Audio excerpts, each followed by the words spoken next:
ये जो मैंने सुना है असेंबली के अंदर किसी ने कहा कि तिपरालैंड मिलेगा नहीं, ग्रेटर तिपरालैंड का मैप क्या है। मैं ये लोगों से पूछना चाहता हूँ, हमने तो ग्रेटर तिपरालैंड का बाउंड्री पहले से बताया था कि जो 36 गांव एडीसी से बाहर है, जो पार्ट्स लाइक नंदनगर, अभयनगर है, जहाँ में तिपरासा लोग हैं, जहाँ में तिपरासा लोगों को उनका अधिकार नहीं मिल रहा है, उसको अंदर लाकर ग्रेटर तिपरालैंड बनाना है।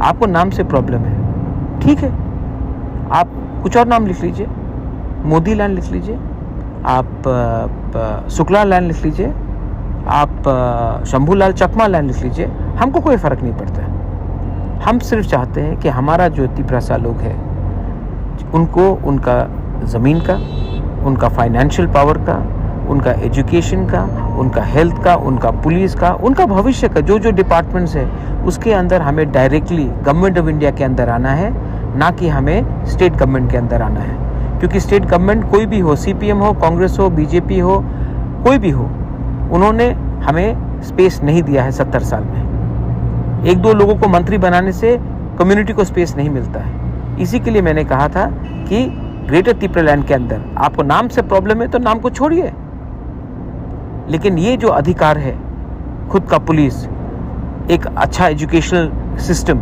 जहाँ में बच्चे लोगों का शिक्षा मिले, एक हेल्थ सिस्टम जहाँ में हम अपना ज़मीन से, अगर कोई भी हमारे ज़मीन में घुसे तो उसको निकाल सके, उसका पावर, कानून बनाने का पावर, अपना भविष्य में अपना ज़िंदगी को बेहतर करने का पावर, ये हम अपने हाथ में चाहते हैं। आपको इतना आपत्ति है, आपको इतना आपत्ति क्यों है?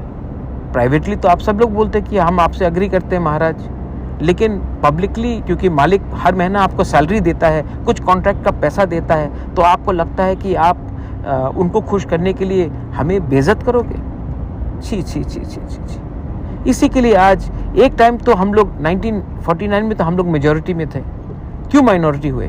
क्योंकि यही था एटीट्यूड, यही एटीट्यूड, और यही एटीट्यूड के लिए आज हम लोग ये पोजीशन में। और मैं पूरा ज़िंदगी नहीं रहूँगा फाइट करने के लिए। आप देखिए क्या होता है उसके बाद, आपको बाद में पछताओगे, बहुत पछताओगे। खुद के बच्चे लोग आपको कोसोगे कि पिताजी, बाबा, आपने हमारे बारे क्यों नहीं सोचा, सिर्फ अपने बारे सोचा।